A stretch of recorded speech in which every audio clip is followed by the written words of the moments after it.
Iran. What does that name remind you of?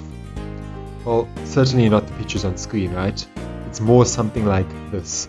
Pentagon confirming that Iran has launched new assets to the Middle East amid growing tensions with Iran.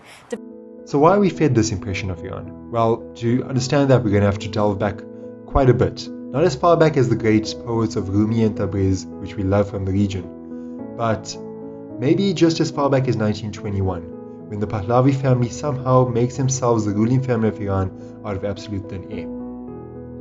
See, the Pahlavi family came to power the Western world and would spend the next 54 years trying to repay them. This caused the 1979 Islamic Revolution, in which the monarchy was ousted and a more nationalist government was replaced. This new government had a religious leader head the Ayatollah, and under him would be the cabinet and prime minister which ran the country. However, this strained relationships with the West, which the Pahlavi family was seen as synonymous with. The American embassy in Tehran was even taken over during the American Revolution. Now, seeing that Iran is a country with multiple natural resources and a very skilled workforce, this posed a problem to the West and its interests in the region. The response to this? Economic sanctions of the highest order, and it's been happening continuously since 1979, mainly blaming Iran's advanced nuclear program, because only Western countries are responsible enough to take care of nuclear weapons. And while these economic sanctions isolate the country economically, there are two other factors which isolate the country socially.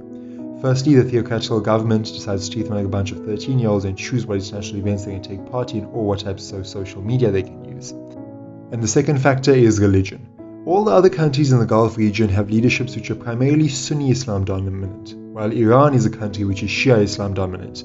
This leaves the relationship with other countries in the region in what is a stable but critical state. This leaves the people of Iran somewhat isolated from the rest of the world, due to no fault of their own, but just due to the fact that we get fed what governments want us to hear about them rather than what their actual experiences are, which I think is extremely unfair. So I decided to venture to this country.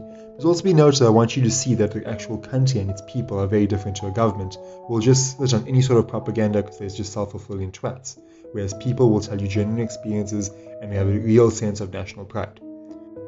For my second visit to the country, I ventured to the East Azerbaijan province, bordering Armenia, Turkey, and Azerbaijan. So, welcome to Iran. Yeah, I'm in Iran at the moment, and there's it, those colorful mountains of Tabriz. You see it there. I'm in the city of Tabriz, but more on Tabriz later. Let's talk about Iran at the moment. So, at the moment, Iran, we know, is a sanctioned country, so which means I can't use my card, so I first need to go get some money. Secondly, the government's blocked absolutely everything. You can't use WhatsApp, Twitter, Facebook, YouTube, anything we're used to using in the other part of the world. So what I'm going to do is I need to try and find a way to get a VPN that works here. NordVPN doesn't work. Get a VPN that works here. And then also, change some money and get a SIM card. So join me. But first I was picked up by my guide Mina, and she suggested we hold all that off and first explore the outskirts of the East Azerbaijan province. And so we went.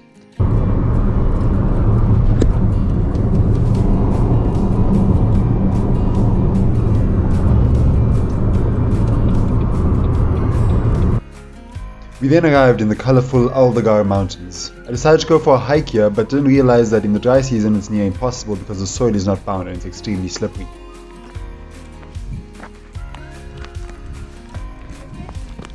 All good, all good. Climbing is all good.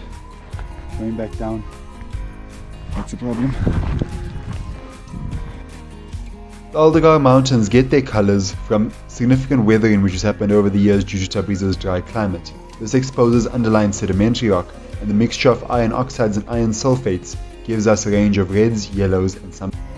While this phenomenon is observed in other countries such as Peru and China, not many places keep the same typical mountain ecology that Tabriz does.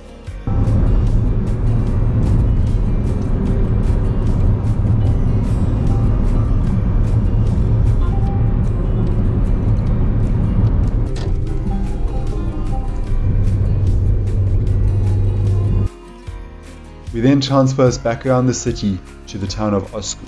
Osku is a beautiful city with a lot of minarets in it, but it's also well known in the textile industry due to the fact that a batik form of dyeing clothing is very famous over here.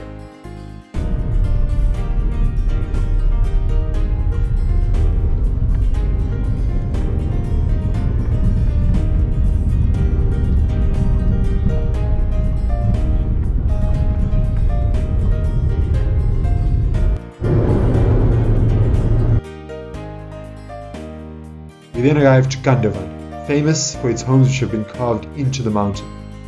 This was done by people who were fleeing the Mongol invasion in the 13th century.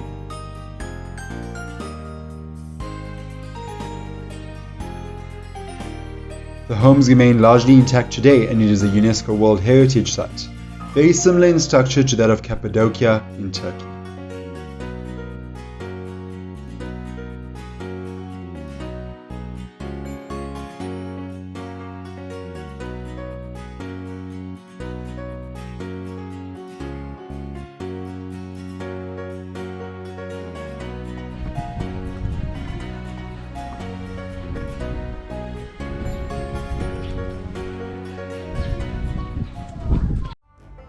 Here we see an up close of what the inside of a home looked like, with the bottom being used for animals to live and the two top floors being used for people.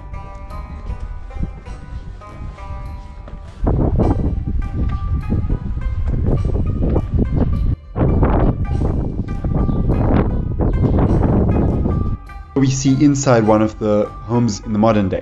The homes are still very much in use today, with some of them being rented out for people for holiday apartments. Living inside yet. Inside Like still. this.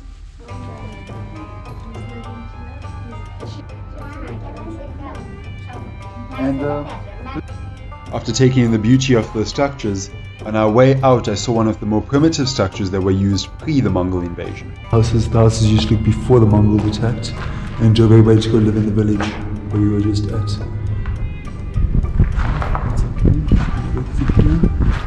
oh, there we go. They even had graffiti 700 years ago. Okay, and then there's like more chambers going down, which is kind of cool. Are these toilets? They could be well. No. Okay, now there's another chamber down there. See? And yeah, that's the last one that ends there. Assume that's ventilation. Weren't really made for tall people, were they? No, they weren't.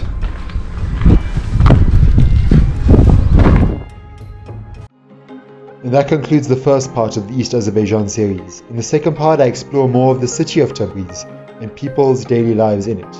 If you really did enjoy this series, you can find useful links in the description below about visiting Iran and even the East Azerbaijan province. Always remember to like, share and subscribe, and I'll see you next time.